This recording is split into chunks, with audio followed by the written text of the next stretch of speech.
Hi everyone. Calicut University M.Com 4th semester International Finance എന്ന subject ഇട്ട് first മൊഡ്യൂളാണ് നമ്മൾ ഈ വീഡിയോയിൽ ഡിസ്കസ് ചെയ്യാൻ പോകുന്നത്. അതായത് ഫസ്റ്റ് മൊഡ്യൂൾ നിങ്ങൾക്ക് 2 ചാപ്റ്റേഴ്സ് ആയിട്ടാണ് വരുന്നത്. ഇൻട്രൊഡക്ഷൻ ടു ഇന്റർനാഷണൽ ഫിനാൻസ് എന്നും അതേപോലെ തന്നെ ഇന്റർനാഷണൽ മോണിറ്ററി സിസ്റ്റം എന്നുള്ള 2 ചാപ്റ്റർ ഇൻക്ലൂഡ് ആയിട്ടുള്ളതാണ് നിങ്ങളുടെ ഫസ്റ്റ് മൊഡ്യൂൾ എന്ന് പറയുന്നത്.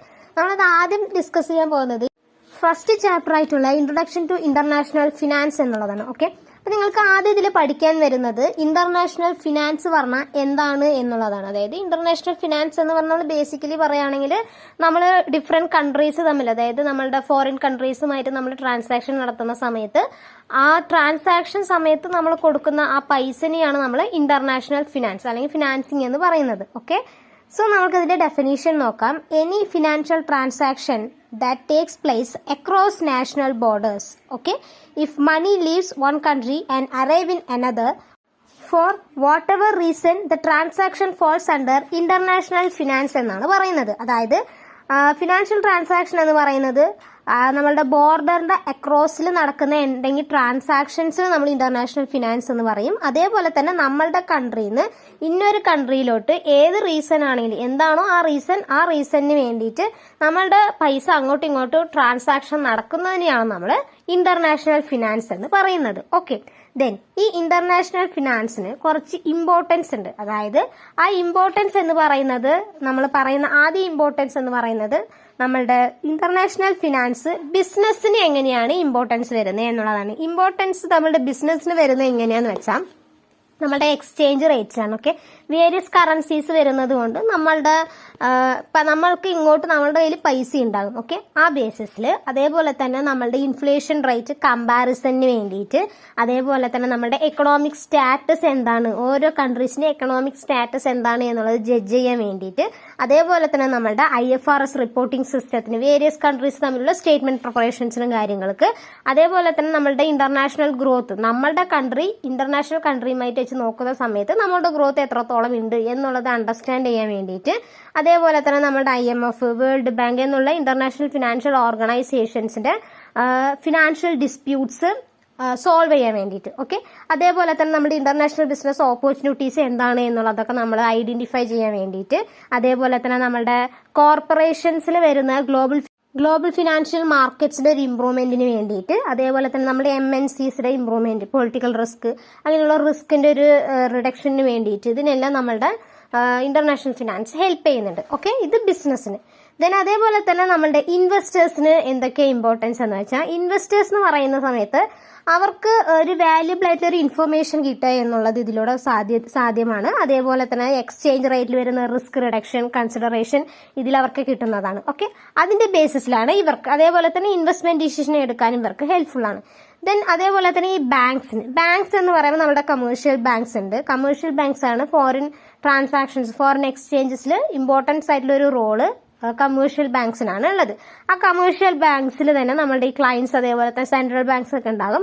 അവരുടെ ബിഹാഫിൽ എത്രത്തോളമാണ് എമൗണ്ട് അങ്ങോട്ട് ട്രാൻസ്ഫർ ആവുന്നത്, അതേപോലെ തന്നെ ഈ എക്സ്ചേഞ്ച് റേറ്റ്സും കാര്യങ്ങളെല്ലാം വരുന്നത് ബാങ്കിലോട്ടാണല്ലോ. അപ്പൊ ബാങ്കിനും അതിൻ്റെതായിട്ടുള്ള ഒരു സെർട്ടൈൻ എമൗണ്ട് കിട്ടുന്നതാണ്. ഓക്കെ, അതേപോലെ തന്നെ ഈ കൗണ്ടർ പാർട്ടി റിസ്ക് ഒക്കെ വരുന്ന സമയത്ത് നമ്മളുടെ ഒരു കൗണ്ടർ പാർട്ടി ആയിട്ട് നിൽക്കുന്നതൊക്കെ നമ്മുടെ ബാങ്ക്സ് തന്നെയാണ്. ഓക്കെ, ദെൻ സ്പെക്കുലേറ്റേഴ്സിനും ഇമ്പോർട്ടൻസ് ഉണ്ട്. സ്പെക്കുലേറ്റേഴ്സ് എന്ന് പറയുകയാണെങ്കിൽ പ്രോഫിറ്റ് മേക്കിംഗ് എന്ന് പറയുന്ന രീതിയിലോട്ടാണല്ലോ. അപ്പൊ ഈ ഗവൺമെന്റ് പോളിസീസ്, അതേപോലെ തന്നെ ഇൻട്രസ്റ്റ് റേറ്റ് ചേഞ്ചസ്, എക്സ്ചേഞ്ച് റേറ്റിൽ വരുന്ന മൂവ്മെന്റ്സ് എന്നുള്ള കാര്യങ്ങളെല്ലാം നമ്മുടെ ഈ സ്പെക്കുലേറ്റേഴ്സിന്റെ നോളേജിലൂടെയാണ് നടക്കുന്നത്. സ്പെക്കുലേറ്റേഴ്സ് ഒരു ഇന്റർമീഡിയേറ്ററി ആയിട്ടാണ് നിന്നിട്ടാണ് നമ്മുടെ ഇന്റർനാഷണൽ ഫിനാൻഷ്യൽ ട്രാൻസാക്ഷൻ നടത്തുന്നത്. ഓക്കെ, ദെൻ അടുത്തത് വരുന്നത് ഗവൺമെന്റിനാണ്. ഗവൺമെന്റ് എന്ന് പറയുന്ന സമയത്ത് ഒരു റെഗുലേറ്ററി അതോറിറ്റിയാണ്. അതേപോലെ തന്നെ ഫോറിൻ എക്സ്ചേഞ്ച് മാർക്കറ്റ്സിലും ഇന്റർനാഷണൽ മാർക്കറ്റ്സിലും ഡൊമസ്റ്റിക് ഫിനാൻഷ്യൽ മാർക്കറ്റ്സിലും എല്ലാത്തിലും അവർക്ക് അതിൻ്റെതായിട്ടുള്ള ഒരു ഇൻഫോർമേഷൻസ് കിട്ടുന്നതാണ്. അതേപോലെ തന്നെ 2 കൺട്രീസ് തമ്മിൽ ഒരു ലിങ്കേജിന് ഹെൽപ്ഫുൾ ആണ്. അതേപോലെ തന്നെ നമ്മുടെ ക്യാപിറ്റൽ അക്കൗണ്ട് കൺവേർട്ടബിലിറ്റിക്ക് ഹെൽപ്ഫുൾ ആണ്. അതേപോലെ തന്നെ നമ്മുടെ എമൗണ്ട് അങ്ങോട്ടും ഇങ്ങോട്ടും ഫ്ലോ ആവുന്നത് കൊണ്ട്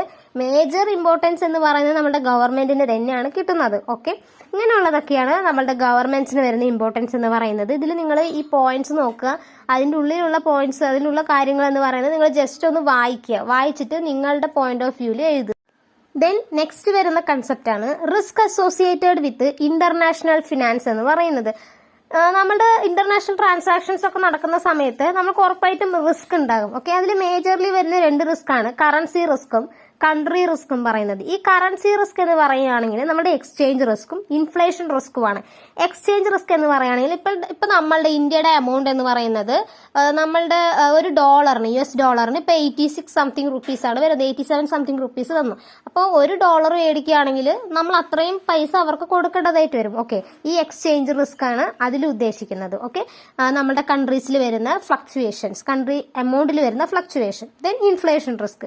ഇൻഫ്ലേഷൻ റിസ്ക് എന്ന് പറയുകയാണെങ്കിൽ നമ്മുടെ ഡൊമസ്റ്റിക് കൺട്രിയും ഫോറിൻ കൺട്രിയും ലൈക്ക് അൺസർട്ടനിറ്റി ആയിട്ടുള്ള പെട്ടെന്ന് ഒരു ഇൻക്രീസ് ഉണ്ടാകും ഡോളറിന്, അതേപോലെ തന്നെ പെട്ടെന്ന് അത് താഴോട്ട് വരികയാണെങ്കിൽ നമുക്ക് ബെനിഫിറ്റ് ആണ്. പക്ഷെ പെട്ടെന്ന് മേലോട്ട് പോവാണെങ്കിൽ അത് ബുദ്ധിമുട്ടായിട്ടാണ് വരുന്നത്. ഓക്കെ, ദെൻ നെക്സ്റ്റ് വരുന്നത് കൺട്രി റിസ്ക് ആണ്. കൺട്രി റിസ്ക് എന്ന് പറയുകയാണെങ്കിൽ പൊളിറ്റിക്കൽ റിസ്ക് ആണ് മേജർലി വരുന്നത്. പൊളിറ്റിക്കൽ റിസ്ക് എന്ന് പറയുന്നത് അവരുടെ ഒരു പൊളിറ്റിക്കൽ പവേഴ്സും അതേപോലെ തന്നെ നമ്മളുടെ ഒരു പൊളിറ്റിക്കൽ പവേഴ്സ് എന്ന് പറയുന്നത് എല്ലാ കാര്യങ്ങളിലും ഒരുപോലെ വരില്ല. ചില സാഹചര്യങ്ങൾ അത് അൺഫേവറബിൾ ആയിട്ട് ഒരു സിറ്റുവേഷനിലാണ് വരുന്നത്. അവരുടെ ടാക്സ് റൂൾസും നമ്മളുടെ ടാക്സ് റൂൾസും എന്ന് പറയുന്നതൊക്കെ ഈ പൊളിറ്റിക്കൽ റിസ്ക്കുമായിട്ട് ബന്ധപ്പെട്ടിട്ടാണ് വരുന്നത്. എന്നാൽ അതേപോലെ തന്നെ counter party risk. Counter party risk എന്ന് പറയുന്ന സമയത്ത് 2 കൺട്രീസ് തമ്മിലുള്ള ഒരു കോൺട്രാക്ട് ഉണ്ടെന്നാണെങ്കിൽ ലൈക്ക് നമ്മുടെ ഇന്റർമീഡിയേറ്ററി ആയിട്ട് തന്നെ നമ്മൾ നിൽക്കുന്ന ഒരു വ്യക്തിയാണ്. ഓക്കെ, അപ്പൊ ഈ കൗണ്ടർ പാർട്ടീസ് നമുക്ക് മേജർലി എലിമിനേറ്റ് ചെയ്യാൻ പറ്റും. എന്ന് വെച്ചാലും നമ്മളുടെ ഈ കൗണ്ടർ പാർട്ടീസ് അതിലുണ്ട് എന്നാണെങ്കിൽ അത് ഒരു റിസ്ക് തന്നെയാണ്, അവർക്ക് നമ്മൾ പൈസ കൊടുക്കേണ്ടതായിട്ട് വരും. Okay, then liquidity risk. Liquidity risk എന്ന് പറയുന്നത് നമുക്ക് easily convert into cash എന്നുള്ളതിന്റെ ബേസിസിൽ തന്നെ വരികയാണെങ്കിൽ ഇപ്പോൾ അസറ്റ്സ് ഒക്കെയാണ് നമ്മൾ അങ്ങോട്ടും ഇങ്ങോട്ടും കൈമാറുന്നത് എന്നാണെങ്കിൽ അതിന്റെ ലിക്വിഡിറ്റി എത്രത്തോളം ഉണ്ട് എന്നുള്ളത് നമുക്ക് പറയാൻ പറ്റത്തില്ല. ഓക്കെ, അപ്പൊ അതാണ് അടുത്ത റിസ്ക് എന്ന് പറയുന്നത്. ഓക്കെ, ദെൻ നെക്സ്റ്റ് വരുന്ന കൺസെപ്റ്റ് ആണ് ഇന്റർനാഷണൽ ഫിനാൻസ് മാർക്കറ്റ് എന്ന് പറയുന്നത്. ഇന്റർനാഷണൽ ഫിനാൻഷ്യൽ മാർക്കറ്റ് എന്ന് പറയുന്നത് എന്താണെന്ന് വെച്ചാൽ international financial market are international market through which international finance flow.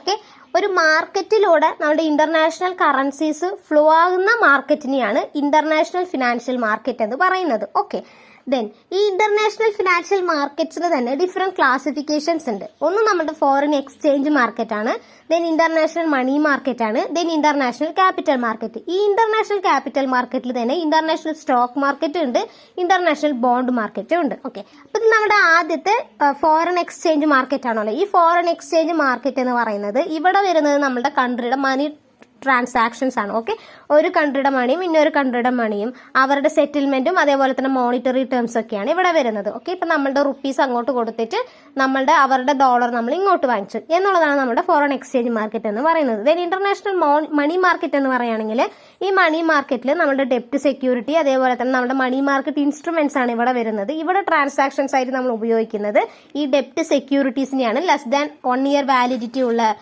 Securities ആണ് ഉപയോഗിക്കുന്നത്. ഓക്കെ, അപ്പൊ ഇന്റർനാഷണൽ മണി മാർക്കറ്റ് എന്ന് പറയുന്നത് നമ്മൾ ഓൾറെഡി പഠിച്ചതാണ്. മണി മാർക്കറ്റ് എന്താണ് എന്നുള്ളതും അതിന്റെ ഇമ്പോർട്ടൻസ് എന്താണ് എന്നുള്ളതൊക്കെ നമ്മൾ ഓൾറെഡി പഠിച്ചതാണ്. അതിൽ വരുന്ന ഇൻസ്ട്രുമെന്റ്സും കാര്യങ്ങളൊക്കെ പഠിച്ചതാണ്. ഓക്കെ, അപ്പൊ അതിന്റെ ഫീച്ചേഴ്സ് പറയുന്നുണ്ട്. ഒന്നെന്ന് പറയുന്നത് variety of different currency. Okay, നമ്മുടെ ഡിഫറെന്റ് കറൻസീസ് നമ്മൾ അവിടെ വരുന്നതാണ്. അതായത് നമ്മുടെ US$, അതേപോലെ തന്നെ പോണ്ട് എന്നുള്ള കാര്യങ്ങളൊക്കെ ഇവിടെ നമ്മൾ യൂസ് ചെയ്യുന്നതാണ്. അതേപോലെ തന്നെ മേജർ ആയിട്ടുള്ള ഒരു സപ്ലയേഴ്സ് പറയുന്നത് നമ്മുടെ ബാങ്ക്സും ഫിനാൻഷ്യൽ ഇൻസ്റ്റിറ്റ്യൂഷൻസും ആണ് നിൽക്കുന്നത്.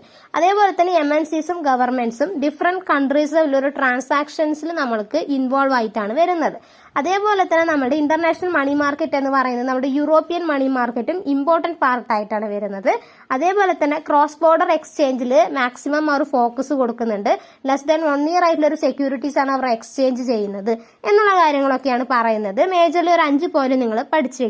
ദെൻ നെക്സ്റ്റ് വരുന്നത് ഇന്റർനാഷണൽ മണി മാർക്കറ്റിൽ നമ്മൾ യൂസ് ചെയ്യുന്ന ഇൻസ്ട്രുമെന്റ്സ് ആണ്. ഒന്ന് നമ്മളുടെ സർട്ടിഫിക്കറ്റ് ഓഫ് ഡെപ്പോസിറ്റ്, നമ്മൾ പഠിച്ചത് തന്നെയാണല്ലേ. അപ്പൊ നമ്മുടെ $, സർട്ടിഫിക്കറ്റ് ഓഫ് ഡെപ്പോസിറ്റ് എന്നാണ് പറയുന്നത്. ഓക്കെ, അപ്പൊ $, സർട്ടിഫിക്കറ്റ് ഓഫ് ഡെപ്പോസിറ്റ് എന്ന് പറയുകയാണെങ്കിൽ നമ്മളുടെ ഡോമിനേറ്റ് ചെയ്ത് നിൽക്കുന്ന നമ്മുടെ ഫോറിൻ ബാങ്ക്സ് ആണ്. ഓക്കെ, ലെസ് ദാൻ 1 year ആയിട്ട് ഒരു സെക്യൂരിറ്റി ആണ്. നമ്മളുടെ 1 week to 6 months എന്നുള്ളതാണ് അതിന്റെ വാലിഡിറ്റി ആയിട്ട് വരുന്നത്. ഷോർട്ട് ടേം ഡെപ്റ്റ് ഇൻസ്ട്രുമെന്റ്സ് ആയിട്ട് നമ്മുടെ 1980 മുതൽ നമ്മളിത് ഉപയോഗിക്കുന്നതാണ്. അതേപോലെ തന്നെ ഒരു പ്രോമിസറി നോട്ട് ആയിട്ടാണ് നമ്മളിതിന് ഉപയോഗിക്കുന്നത്. ഓക്കെ, ദെൻ യൂറോപ്പ് നോട്ട്സ് ആണ്. യൂറോ നോട്ട്സ് എന്ന് പറയുകയാണെങ്കിൽ ഇതും ഷോർട്ട് ടേം ബേസിസിൽ വരുന്നതാണ്. നമ്മളുടെ കമേഴ്ഷ്യൽ പേപ്പേഴ്സും അതുമായിട്ട് ലിങ്ക് ഉള്ളതാണ് ഈ യൂറോ നോട്ട്സ് എന്ന് പറയുന്നത്. ഒരു പ്രോമിസറി നോട്ട് ഇഷ്യൂ ചെയ്യുന്ന പോലെയാണ് കമ്പനീസ് ഇഷ്യൂ ചെയ്യുന്നത്. ഷോർട്ട് ടേം ഫണ്ട്സിന് വേണ്ടിയിട്ടാണ് ചെയ്യുന്നത്. അതേപോലെ തന്നെ ഇന്റർനാഷണൽ ഇൻവെസ്റ്റ്മെന്റ് ബാങ്ക്സും അതേപോലെ തന്നെ കമേഴ്ഷ്യൽ ബാങ്ക്സ് ഇവരാണ് ഇവിടെ ഫെസിലിറ്റേറ്റർ ആയിട്ട് നിൽക്കുന്നത്. 3 to 6 months ആണ് ഇതിന്റെ ഒരു വാലിഡിറ്റി എന്ന് പറയുന്നത്. ഓക്കെ, നമ്മുടെ ലിബോർ ഇവരൊക്കെയാണ് ഇതിൽ നിന്ന് ഈ കാര്യങ്ങളൊക്കെ ചെയ്യുന്നത്. ഓക്കെ, ദെൻ നെക്സ്റ്റ് വരുന്നത് നമ്മുടെ കമേഴ്ഷ്യൽ പേപ്പേഴ്സ് ആണ്, അതായത് euro commercial papers. Okay, euro commercial papers എന്ന് പറയുന്നത് 1980s മിഡ് സ്റ്റേജിൽ വന്നതാണ്. അതേപോലെ തന്നെ euro commercial papers dealers of the commercial papers without involving bank ആണ്. ഓക്കെ, ബാങ്ക്സ് ഒന്നും ഇൻവോൾവ് ആവാതെയാണ് ഇവിടെ കാര്യങ്ങൾ നടക്കുന്നത്. അതേപോലെ തന്നെ ഇവിടെ ഔട്ട്സൈഡ് ദ കൺട്രിയാണ് നമ്മളിവിടെ ഇൻവെസ്റ്റ് ചെയ്യുന്നതെന്നാണെങ്കിലും ഇവിടെ പബ്ലിക്സിന് കൂടി ഇത് ചെയ്യാൻ പറ്റുന്നതാണ്. ഓക്കെ, പബ്ലിക്സിനും കൂടി ഇത് വാങ്ങിക്കാനും വിൽക്കാനും ഒക്കെ പറ്റും. ഓക്കെ, അതേപോലെ തന്നെ ഹൈ റിട്ടേൺ കിട്ടുന്ന ഒരു ഇൻസ്ട്രുമെന്റ് കൂടിയാണ് ഇത് എന്ന് പറയുന്നത്. ഓക്കെ, ഈ മൂന്നെണ്ണമാണ് നമ്മൾക്ക് ഇതിൽ പറയുന്നത്. പിന്നെ അതിനുശേഷം അതിന്റെ ഡിഫറൻസ് ആണ് പറയുന്നത്, അത് ജസ്റ്റ് നിങ്ങളൊന്ന് വായിച്ചാൽ മതി. ഓക്കെ, ദെൻ നാലാമത്തതാണ് മീഡിയം ടേം യൂറോ നോട്ട്സ് ആണ്. മീഡിയം ടേം യൂറോ നോട്ട്സ് എന്ന് പറയുന്നത് ഇത് 1 to 5 years മെച്യൂരിറ്റി പീരീഡ് വരുന്നതാണ് ഇത് എന്ന് പറയുന്നത്. അതേപോലെ തന്നെ നമ്മളുടെ റോൾ ഓവർ റിപ്പീറ്റേറ്റീവ്ലി 5 to 7 years വരെയും, അതേപോലെ തന്നെ എവറി 3 or 6 months ബേസിസിൽ നമ്മൾക്കത് ഇങ്ങനെ റിപ്പീറ്റഡ്ലി ചേഞ്ച് ചെയ്യാനായിട്ടും അല്ലെങ്കിൽ അതേപോലെ തന്നെ നമുക്ക് ട്രാൻസ്ഫർ ചെയ്യാൻ വേണ്ടിയിട്ടും അല്ലെങ്കിൽ നമുക്ക് ക്യാൻസൽ ചെയ്യാം, ആ രീതിയിലൊക്കെ പറ്റുന്നതാണ്. ദെൻ അതേപോലെ തന്നെ ഫ്രഷ് ഇഷ്യൂസ് ഒക്കെ നമുക്ക് ഇതിലൂടെ നടത്താനും പറ്റും. ദെൻ പിന്നെ വരുന്നത് federal agency short term securities ആണ്. ഇവിടെ നമ്മൾ യൂസ് ചെയ്യുന്നത് US ഗവൺമെന്റ് സ്പോൺസർ ചെയ്തിട്ടാണ് നമ്മൾ ഫാം ക്രെഡിറ്റ് സിസ്റ്റത്തിലൂടെയാണ് ചെയ്യുന്നത്. ഫെഡറൽ ഹോം ലോണും അതേപോലെ തന്നെ നമ്മുടെ ഫെഡറൽ നാഷണൽ മോർഗേജ് അസോസിയേഷൻ ആണ് ഇതിൽ വരുന്നത്. ദെൻ ഫെഡറൽ ഫണ്ട് ആണ്. ഫെഡറൽ ഫണ്ട് എന്ന് പറയുന്നത് ഇവിടെ നമ്മുടെ ഡെപ്പോസിറ്റ്സ് എന്ന് പറയുന്നത് ബാങ്കും അതേപോലെ തന്നെ അതർ ഡെപ്പോസിറ്ററി ഇൻസ്റ്റിറ്റ്യൂഷൻസും ഫെഡറൽ റിസർവിലൂടെയാണ് നമ്മുടെ ഇൻട്രസ്റ്റ് ബിയറിംഗ് ഡെപ്പോസിറ്റ്സ് ആയിട്ട് നിൽക്കുന്നത്. അതേപോലെ തന്നെ ഇമീഡിയറ്റ്ലി അവൈലബിൾ ആയിട്ടുള്ള ഫണ്ട്സിന് വേണ്ടിയിട്ടാണ് നമ്മൾ ഈ ബോറോയിങ്ങും ലെൻഡിങ് ഒക്കെ ഇതിൽ ചെയ്യുന്നത്. ഓക്കെ, പിന്നെ വരുന്നത് മുനിസിപ്പൽ നോട്ട്സ് ആണ്. മുനിസിപ്പൽ നോട്ട്സ് എന്ന് പറയുകയാണെങ്കിൽ US മുനിസിപ്പൽ നോട്ട്സ് എന്ന് പറയുന്നത് നമ്മുടെ ആന്റിസിപ്പേഷൻ ടാക്സിന്റെ ബേസിസിലും അതേപോലെ തന്നെ അതർ റവന്യൂസിന്റെ ബേസിസിലും നമ്മൾ ചെയ്യുന്നതാണ്. ഓക്കെ, ദെൻ നമ്മൾക്ക് മൂന്നാമത് പറഞ്ഞതാണ് ഇന്റർനാഷണൽ ക്യാപിറ്റൽ മാർക്കറ്റ് എന്ന് പറയുന്നത്. ഓക്കെ, ഇന്റർനാഷണൽ ക്യാപിറ്റൽ മാർക്കറ്റ് എന്ന് പറയുകയാണെങ്കിൽ നമ്മുടെ ഇക്വിറ്റി ആൻഡ് ഡെപ്റ്റ് സെക്യൂരിറ്റിയാണ്. മെച്യൂരിറ്റി മോർ ദാൻ 1 year ബേസിസിൽ നമ്മൾ വരുന്നതാണ് ഇവിടെ യൂസ് ചെയ്യുന്നത്. അതേപോലെ തന്നെ മീഡിയം ടേം സെക്യൂരിറ്റീസ് നമ്മളിവിടെ ഉപയോഗിക്കുന്നതാണ്. ഇന്റർനാഷണൽ ക്യാപിറ്റൽ മാർക്കറ്റ് എന്ന് പറയുന്നത് വലിയ ഒരു ഹൈ ലെവൽ ഓഫ് നെറ്റ്വർക്കും ഇൻഡിവിജ്വൽസും കമ്പനീസും ഫിനാൻഷ്യൽ ഇൻസ്റ്റിറ്റ്യൂഷൻ എന്നുള്ള എല്ലാവരും കൂടി ഇൻക്ലൂഡ് ആയിട്ടാണ് നമ്മുടെ ക്യാപിറ്റൽ മാർക്കറ്റിൽ വരുന്നത്. അതേപോലെ തന്നെ നമ്മുടെ ബോറോ അക്രോസ് നാഷണൽ ബൗണ്ടറീസിലൂടെയൊക്കെയാണ് നമ്മളവിടെ നടത്തുന്നത്. ഫോർമൽ എക്സ്ചേഞ്ചസ് ഉണ്ടാകും, അതേപോലെ തന്നെ ഇലക്ട്രോണിക് രീതിയിലുള്ളതും ഇൻഫോർമൽ ആയിട്ടുള്ള ഒരു രീതിയിലും അതേപോലെ തന്നെ യുണീക്ക് ആയിട്ടുള്ള എക്സ്ചേഞ്ചസും കാര്യങ്ങളും എല്ലാം നമ്മുടെ ഈ ക്യാപിറ്റൽ മാർക്കറ്റിൽ നടക്കുന്നുണ്ട്. ഓക്കെ, ക്യാപിറ്റൽ മാർക്കറ്റിന് കുറച്ച് ഫീച്ചേഴ്സ് ഉണ്ട്. ഒന്ന് നമ്മുടെ ഗ്രൂപ്പ് ഓഫ് മാർക്കറ്റ് ആണ്, അതായത് നമ്മുടെ ലണ്ടൻ, ടോക്കിയോ, ന്യൂയോർക്ക്, സിംഗപ്പൂർ എന്നുള്ള വലിയ വലിയ ഫിനാൻഷ്യൽ സിറ്റീസ് ആയിട്ടുള്ള ഒരു ഗ്രൂപ്പ് ഇൻവോൾവ് ആയിട്ടാണ് ഈ ക്യാപിറ്റൽ മാർക്കറ്റ് വരുന്നത്. ഇവരാണ് ഇവിടെ ഡിഫറെന്റ് ടൈപ്സ് ഓഫ് ഫിനാൻഷ്യൽ സെക്യൂരിറ്റീസും ഫിസിക്കൽ ആയിട്ടുള്ള ക്യാപിറ്റൽസും കാര്യങ്ങളൊക്കെ അവർ ട്രേഡ് ചെയ്യുന്നത്. ഓക്കെ, അതേപോലെ തന്നെ cross border exchange of financial instruments with maturity period of more than 1 year ആണ് ഇവിടെ നടത്തുന്നത്. Borrow or invest across national boundaries ആണ്. ഹൈ റിട്ടേണും അതേപോലെ തന്നെ ചീപ്പർ ബോറോയിങ്, അതേപോലെ തന്നെ നമ്മുടെ ഡൈവേഴ്സിഫൈങ് റിസ്കിന് ഇത് ഉപയോഗിക്കാൻ പറ്റുന്നുണ്ട്. അതേപോലെ തന്നെ നമ്മുടെ യൂറോ ബോണ്ട് മാർക്കറ്റും then foreign bond market and international equity market എന്നുള്ള എല്ലാം ഒരു കമ്പോണന്റ് ആയിട്ടാണ് നമ്മുടെ ക്യാപിറ്റൽ മാർക്കറ്റിൽ വരുന്നത്. ഓക്കെ, ഇതാണ് അതിന്റെ ഫീച്ചേഴ്സ് എന്ന് പറയുന്നത്. ദെൻ നെക്സ്റ്റ് പറയുന്നത് നമ്മുടെ ഇന്റർനാഷണൽ ക്യാപിറ്റൽ മാർക്കറ്റിൽ വരുന്ന കമ്പോണന്റ്സ് ആണ്. ഇന്റർനാഷണൽ ബോണ്ട് മാർക്കറ്റ് ആണ് ഒന്നാമത്തത് വരുന്നത്. അതായത് നിങ്ങൾ ബോണ്ട് എന്ന് പഠിച്ചില്ലേ, അത് തന്നെയാണ്. ഓക്കെ, ബോണ്ട് മാർക്കറ്റ് എന്ന് പറയുമ്പോൾ നമ്മുടെ ഗവൺമെന്റ്സ് ആണ് ഇത് സോൾവ് ചെയ്യുന്നത്. ഗവൺമെന്റ്സ്, കമ്പനീസ്, ബാങ്ക്സ് ഇവരൊക്കെയാണ് ഇത് സോൾവ് ചെയ്യുന്നത്. അതേപോലെ തന്നെ ഇന്റർനാഷണൽ ബോണ്ട് മാർക്കറ്റ് എന്ന് പറയുന്നത് ഇന്റർനാഷണൽ ബോണ്ട്സ് ഇഷ്യൂ ചെയ്യുന്ന ട്രേഡേഴ്സ് ആണ് ഈ കാര്യങ്ങളെല്ലാം ചെയ്യുന്നത്. ലോങ് ടേം ബേസിസിലാണ് ചെയ്യുന്നത്. ഓക്കെ, ദെൻ ഇതിൽ തന്നെ നമുക്ക് ഫോറിൻ ബോണ്ട് മാർക്കറ്റ് ഉണ്ട്. ഈ ഫോറിൻ ബോണ്ട് മാർക്കറ്റ് എന്ന് പറയുകയാണെങ്കിൽ ഇവിടെ നമ്മൾ ചെയ്യുന്നത് ഫോറിൻ ബോണ്ട് ഡീലേഴ്സിലൂടെയാണ് ഈ കാര്യങ്ങൾ ചെയ്യുന്നത്. നോൺ റെസിഡന്റ് എൻറ്റിറ്റീസ് ആണ് ഇവിടെ ചെയ്യുന്നത്. Domestic currencies of the non resident entities ആണ് ചെയ്യുന്നത്. ഓക്കെ, അതേപോലെ തന്നെ ഇവിടെ നമ്മുടെ വലിയ വലിയ ഫിനാൻഷ്യൽ സിറ്റീസ് ആണല്ലോ. അപ്പൊ ഇവിടെ ടോക്കിയോ ആണ് മേജർലി നിൽക്കുന്ന ഒരു സിറ്റി എന്ന് പറയുന്നത്. Okay, then euro bond market ആണ്. യൂറോ ബോണ്ട് മാർക്കറ്റ് എന്ന് പറയുന്നത് നമ്മുടെ രണ്ടാമത്തെ സെക്ടറിന്റെ ബേസിസിൽ വരുന്നതാണ്. ഇവിടെ എന്ന് പറയുമ്പോൾ നമ്മളുടെ യൂറോ ബോണ്ട്സിന്റെ ബേസിസിലാണ് നമ്മളിവിടെ ട്രേഡിംഗ് നടത്തുന്നത്. ഓക്കെ, ദെൻ അതേപോലെ തന്നെ യൂറോ ബോണ്ട്സിൽ നമ്മുടെ അൺസെക്യൂർഡ് ഡെപ്റ്റ് സെക്യൂരിറ്റീസ് ആണ് ഇവിടെ ഇഷ്യൂ ചെയ്യുന്നത്. ഓക്കെ, ദെൻ അതേപോലെ തന്നെ നമ്മുടെ യൂറോ ബോണ്ട് എന്ന് പറയുന്നത് ഔട്ട്സൈഡ് കൺട്രീസിൽ നമ്മൾ ഇഷ്യൂ ചെയ്യുന്നതാണ്. മോസ്റ്റ് പോപ്പുലർ ആയിട്ട് വരുന്ന ഇന്റർനാഷണൽ ബോണ്ട് കൂടിയാണ് ഈ യൂറോ ബോണ്ട് മാർക്കറ്റ് എന്ന് പറയുന്നത്. ഓക്കെ, ദെൻ യൂറോ ബോൺസും യൂറോ ക്രെഡിറ്റും തമ്മിലുള്ള ഡിഫറൻസ് പറയുന്നുണ്ട്. യൂറോ ബോണ്ട് എന്ന് പറയുന്നത് ബോത്ത് ഫിക്സഡ് റേറ്റും ഫ്ലോട്ടിംഗ് റേറ്റിലും നമുക്ക് ഇഷ്യൂ ചെയ്യാൻ പറ്റും. പക്ഷെ യൂറോ ക്രെഡിറ്റ് എന്ന് പറയുന്നത് വേരിയബിൾ റേറ്റ്സ് ആണ്. ദെൻ ലോങ്ങർ മെച്യൂരിറ്റി ആണ് യൂറോ ബോണ്ടിന്, പക്ഷെ യൂറോ ക്രെഡിറ്റിന് ലെസ് ദാൻ 1 ഇയർ മെച്യൂരിറ്റിന്റെ ബേസിസിലാണ് വരുന്നത്. ദെൻ യൂറോ ബോണ്ട് എന്ന് പറയുന്നത് ലാർജ് സൈസ് ഇഷ്യൂ ആണ്. യൂറോ ക്രെഡിറ്റ് എന്ന് പറയുന്നത് യൂറോ ബോണ്ടിനെ വെച്ച് നോക്കുകയാണെങ്കിൽ കുറച്ച് സ്മോൾ ആണ്. ദെൻ യൂറോ ബോണ്ട് എന്ന് പറയുന്നത് ഫ്ലെക്സിബിൾ ആണ്, പക്ഷെ യൂറോ ക്രെഡിറ്റ് എന്ന് പറയുന്നത് അതിനെക്കാട്ടിലും ഫ്ലെക്സിബിൾ ആണ്. Okay, less flexible more flexible എന്ന് പറയാം. ദെൻ യൂറോ ബോണ്ട് എന്ന് പറയുന്നത് fund can be rise not as quickly as those euro credit. Okay, euro credit വെച്ച് നോക്കുന്ന സമയത്ത് പെട്ടെന്ന് ഫണ്ടൊന്നും നമുക്ക് റൈസ് ചെയ്യാൻ പറ്റില്ല, പക്ഷെ യൂറോ ക്രെഡിറ്റ് എന്ന് പറയുന്നത് പെട്ടെന്ന് ഫണ്ട് റൈസ് ചെയ്യാൻ പറ്റുന്ന ഒരു ഇൻസ്ട്രുമെന്റ് ആണ്. ഓക്കെ, ദെൻ നെക്സ്റ്റ് പറയുന്നത് ഇന്റർനാഷണൽ ഇക്വിറ്റി മാർക്കറ്റ് ആണ്, അതായത് ഇന്റർനാഷണൽ സ്റ്റോക്ക് മാർക്കറ്റ് എന്ന് പറയാം. ഇന്റർനാഷണൽ സ്റ്റോക്ക് മാർക്കറ്റ് എന്ന് പറയുന്നത് നമ്മുടെ multinational companies long term finance through equity raise ചെയ്യാൻ വേണ്ടിയിട്ടൊക്കെയാണ് നമ്മളിവിടെ കൊണ്ടുവരുന്നത്. സോ ഇത് നമ്മുടെ ഹയസ്റ്റ് പോർട്ട്ഫോളിയോ എന്നുള്ളതിന്റെ ബേസിസിലും ഹൈ പ്രോഫിറ്റ് വേണം എന്നുള്ളതിന്റെ ബേസിസിലൊക്കെയാണ് നമ്മൾ ചെയ്യുന്നത്.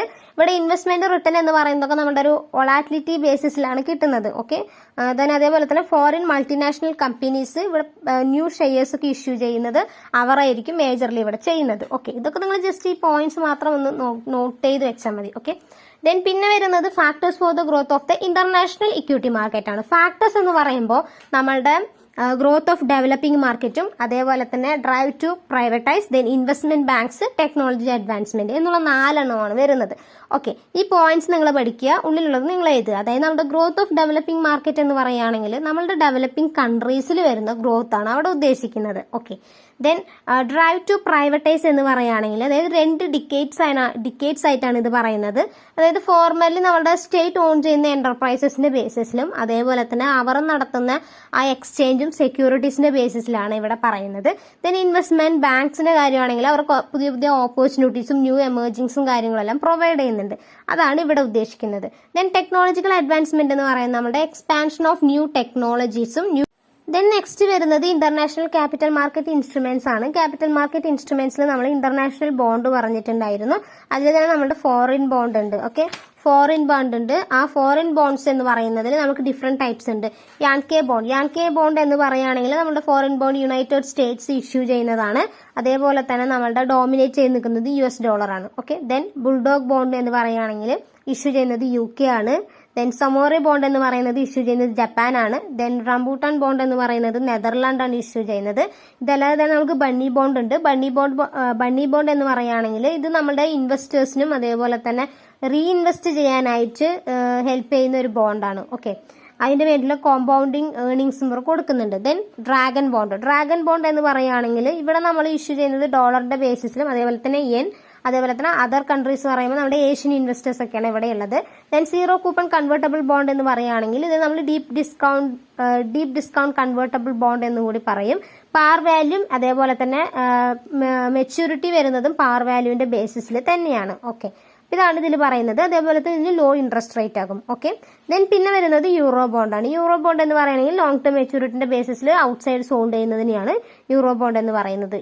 ഈ വാക്കുകൾ മാത്രം നിങ്ങൾ പഠിച്ചു വെച്ചാൽ മതി. ഓക്കെ, ഇത് നിങ്ങൾ കൂടുതലൊന്നും അങ്ങനെ എഴുതേണ്ടതായിട്ട് ആവശ്യമില്ല. ഓക്കെ, ദെൻ പിന്നെ വരുന്നത് ഫോറിൻ ബോണ്ടും യൂറോ ബോണ്ടും തമ്മിലുള്ള ഡിഫറൻസ് ആണ്. അത് ജസ്റ്റ് നിങ്ങൾ ദെൻ നെക്സ്റ്റ് വരുന്നതാണ് ഫ്ലോട്ടിംഗ് റേറ്റ് നോട്ട്സ് എന്ന് പറയുന്നത്. ഫ്ലോട്ടിംഗ് റേറ്റ് നോട്ട്സ് എന്ന് പറയുകയാണെങ്കിൽ നമ്മുടെ മീഡിയം ടേം യൂറോ ബോണ്ട്സിന്റെ ബേസിസിൽ വരുന്ന ഇൻട്രസ്റ്റ് റേറ്റിൽ വരുന്ന ചേഞ്ചസിനെയാണ് പറയുന്നത്. ലിബോർ ആണ് ഇത് ഏറ്റെടുത്ത് ചെയ്യുന്നത്. ഓക്കെ, ഇവിടെ സ്പെസിഫൈ ചെയ്യുന്നത് മിനിമം റേറ്റ് പേയബിൾ, ഇത്ര മിനിമം റേറ്റ് എന്ന് പറയുന്നുണ്ട്, കൂപ്പൺ റേറ്റ് എന്ന് പറയുന്നുണ്ട്. അതേപോലെ തന്നെ അതിന്റെ ഇൻട്രസ്റ്റ് റേറ്റിൽ വരുന്ന ഡിഫറെന്റ് ചേഞ്ചസ് നടക്കുന്നുണ്ട്.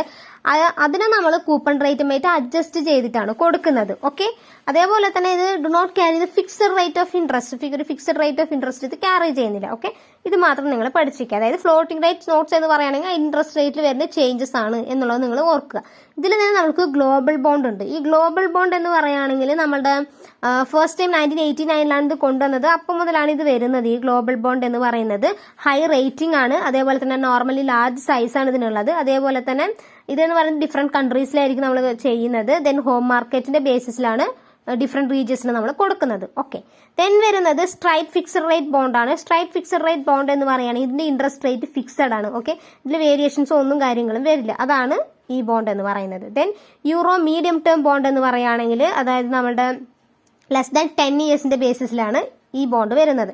ദെൻ കൺവേർട്ടബിൾ ബോണ്ട് എന്ന് പറയുകയാണെങ്കിൽ നമ്മൾ പെർട്ടിക്കുലർ ടൈം പീരീഡ് കഴിഞ്ഞതിന് ശേഷം അതിനെ നമ്മൾ ഏത് ബോണ്ടായിട്ടാണോ കൺവേർട്ട് ചെയ്യാനായിട്ട് ആഗ്രഹിക്കുന്നത് അതിന്റെ ബേസിസിൽ കൺവേർട്ട് ചെയ്യുക എന്നുള്ളതിനെയാണ് നമ്മൾ കൺവേർട്ടബിൾ ബോണ്ട് എന്ന് പറയുന്നത്. ഓക്കെ, ദെൻ ഈ കൺവേർട്ടബിൾ ബോണ്ട് എന്ന് പറയുന്നത് ലോവർ കൂപ്പൺ റേറ്റ് ആയിരിക്കും, അതേപോലെ തന്നെ ലോവർ കോസ്റ്റ് ആണ്. ദെൻ ബ്രോഡർ ഇൻവെസ്റ്റേഴ്സിന്റെ ബേസിസിലാണ് പ്രൊവൈഡ് ചെയ്യുന്നത്, ഹയർ പ്രീമിയത്തിലൂടെയാണ് ഇഷ്യൂ ചെയ്യുന്നത്. ദെൻ അതേപോലെ തന്നെ ഈ കൺവേർട്ടബിലിറ്റി എന്ന് പറയുന്നത് സ്പെസിഫിക് ഡേറ്റ് പറഞ്ഞിട്ടുണ്ടാകാം, അപ്പോഴേ നമുക്ക് കൺവേർട്ട് ചെയ്യാനായിട്ട് പറ്റത്തുള്ളൂ. അതേപോലെ തന്നെ നമ്മുടെ ഡെപ്റ്റ് ഇക്വിറ്റി റേഷ്യോന്റെ കൺവേർഷൻസിനും അത് കുറയ്ക്കാൻ വേണ്ടിയിട്ടും ഹെൽപ്ഫുൾ ആണ്. Okay, then dual currency bond എന്ന് പറയുകയാണെങ്കിൽ നമ്മുടെ സ്ട്രൈറ്റ് ഫിക്സഡ് ബോണ്ടിന്റെ ബേസിസിൽ ഇഷ്യൂ ചെയ്യുന്നതാണ്, ഒരു കറൻസിന്റെ ബേസിസിൽ ചെയ്യും. ദെൻ അതിനുശേഷം നമ്മുടെ ഇൻട്രസ്റ്റ് റേറ്റ് എന്ന് പറയുന്നത് സെയിം കറൻസിയിൽ നമ്മൾ കൊടുക്കുന്നതായിരിക്കും. മെച്യൂരിറ്റി പീരീഡ് വരുന്ന സമയത്ത് അത് റീപേ ചെയ്യുന്നത് വേറൊരു കറൻസിയിലാകും. ഓക്കെ, അങ്ങനെയാണ് ഈ ബോണ്ട് വരുന്നത്. ദെൻ കോക്ടെയിൽ ബോണ്ട് എന്ന് പറയുന്നത് നമ്മുടെ ഡോമിനേറ്റ് ചെയ്യുന്ന ഒരു മിക്സ്ചർ ഓഫ് കറൻസിന്റെ ബേസിസിലാണ്. നമ്മുടെ യൂറോ, എൻ, പോണ്ട്, അതേപോലെ തന്നെ എല്ലാ കാര്യങ്ങളും മിക്സ് ആയിട്ട് ഒരു 5 കറൻസിന്റെ ബേസിസിൽ 5 കറൻസിയുടെ ഒരു ആവറേജ് എടുത്തിട്ട് നമ്മൾ ചെയ്യുന്നതിനാണ് ഈ കോക്ടെയിൽ ബോണ്ട് എന്ന് പറയുന്നത്. ദെൻ ബ്രാൻഡി ബോണ്ട് എന്ന് പറയുകയാണെങ്കിൽ നമ്മളുടെ IMFഉം സെൻട്രൽ ബാങ്ക് ത്രൂ ആണ് നടത്തുന്നത്. ഓക്കെ, സ്പോൺസേഴ്സ് ഇവരായിരിക്കും ഈ കാര്യങ്ങളെല്ലാം ഏറ്റെടുത്ത് ചെയ്യുന്നത്.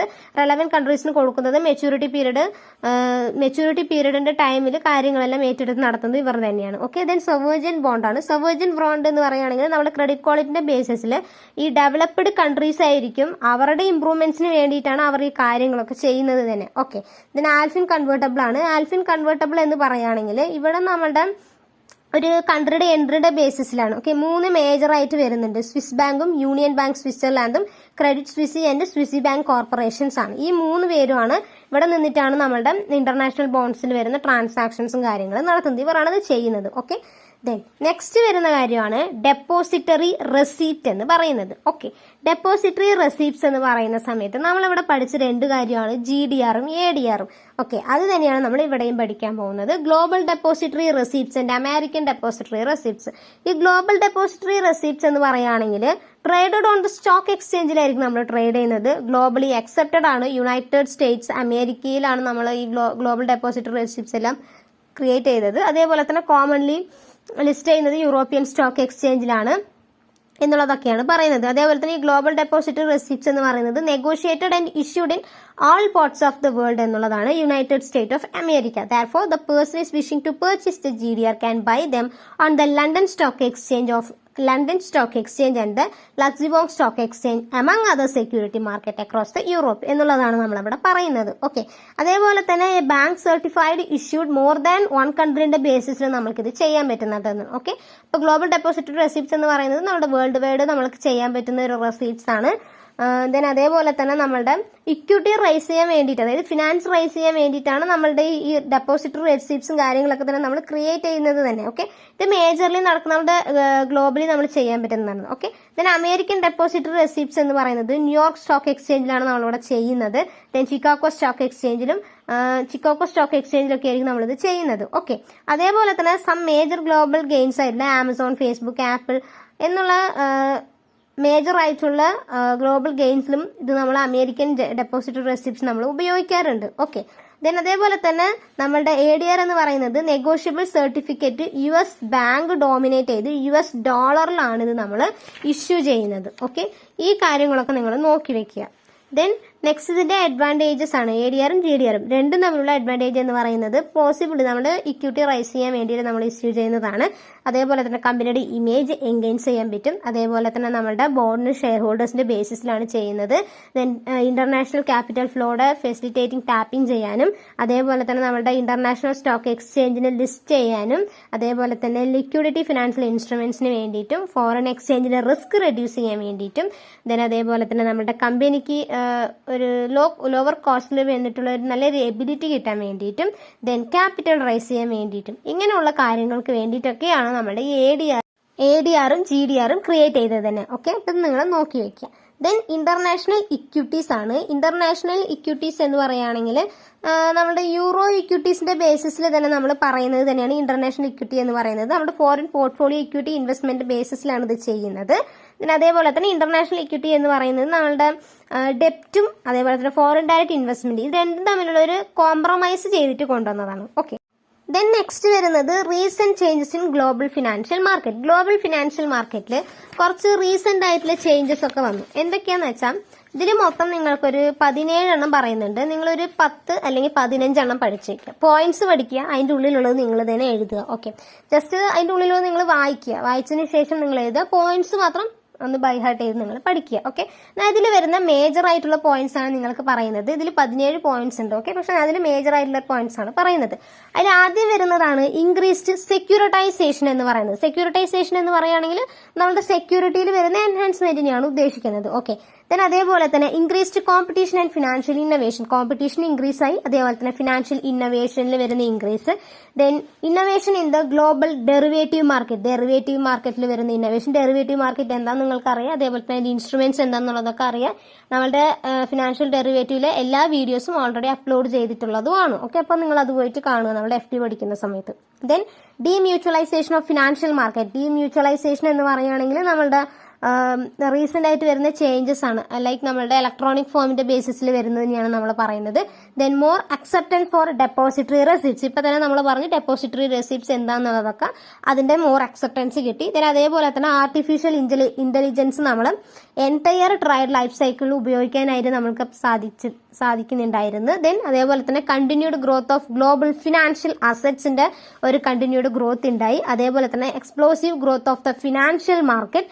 Then rise in the level of the foreign investment. Then regulation of international securities market എന്നുള്ളതൊക്കെയാണ് നമ്മളുടെ മേജർ ആയിട്ട് ട്രെൻഡ്സ് ആയിട്ട് നമ്മൾ പറയുന്നത്. ഓക്കെ, ഇതല്ലാതെ കുറെ പോയിന്റ്സും വേറെ ഉണ്ട്. അത് നിങ്ങൾക്ക് അനുസരിച്ച് നിങ്ങൾ പഠിക്കുക. ഓക്കെ, ഞാൻ പറഞ്ഞത് മേജർ ആയിട്ടുള്ള പോയിന്റ്സ് ആണ്. ഇതൊക്കെ നിങ്ങൾക്ക് പെട്ടെന്ന് ഓർമ്മിച്ച് വെക്കാൻ പറ്റും. നമ്മുടെ derivative market, ADR, GDR, global market assets, investment, securitisation എന്ന് പറയുന്നതൊക്കെ നമ്മൾ പഠിച്ചത് കൊണ്ട് തന്നെ നിങ്ങൾക്ക് പെട്ടെന്ന്. ദെൻ ഈ ചാപ്റ്ററിൽ നിങ്ങൾക്ക് മേജർ ആയിട്ട് വരുന്ന കാര്യങ്ങൾ എന്ന് പറയുന്നത് ADR പറഞ്ഞാൽ എന്താണ്, GDR പറഞ്ഞാൽ എന്താണ് എന്നുള്ളതൊക്കെ നിങ്ങൾക്ക് 2 വെയിറ്റേജിന് വരുന്ന ക്വസ്റ്റ്യൻസ് ആണ്. ഓക്കെ, അതേപോലെ തന്നെ ഇന്റർനാഷണൽ ഫിനാൻസ് പറഞ്ഞാൽ എന്താണ് എന്നുള്ളതൊക്കെ നിങ്ങൾക്ക് 2 വെയിറ്റേജിന് വരുന്ന ക്വസ്റ്റ്യൻസ് ആണ്. അതിന്റെ ബേസിസിൽ നിങ്ങൾ പഠിക്കുക. ഓക്കെ, റിപ്പീറ്റഡ് ആയിട്ടാണ് നമ്മൾക്ക് ഇന്റർനാഷണൽ ഫിനാൻസിലും അതേപോലെ തന്നെ നമ്മുടെ ഫിനാൻഷ്യൽ ഡെറിവേറ്റീവ്സിലും ക്വസ്റ്റ്യൻസ് വരുന്നത്. സോ അങ്ങനെ വരുന്ന റിപ്പീറ്റഡ് ക്വസ്റ്റ്യൻസും റിപ്പീറ്റഡ് ആയിട്ടുള്ള ടോപ്പിക്സിന്റെ ബേസിസിലാണ് നമ്മൾ വീഡിയോസ് ചെയ്യുന്നത്. ഓക്കെ, സോ ഇതെന്ന് പറയുമ്പോൾ നമ്മളുടെ 2 വെയിറ്റേജിന് മാക്സിമം ഒരു ഫോക്കസ് കൊടുത്തിട്ട് വരുന്നതാണ് ഈ ഫസ്റ്റ് ചാപ്റ്റർ എന്ന് പറയുന്നത്. ഓക്കെ, അപ്പൊ ഇത്രയാണ് നമ്മളുടെ ഫസ്റ്റ് ചാപ്റ്ററിൽ നിങ്ങൾക്ക് പഠിക്കാനായിട്ട് വരുന്ന കാര്യങ്ങൾ എന്ന് പറയുന്നത്.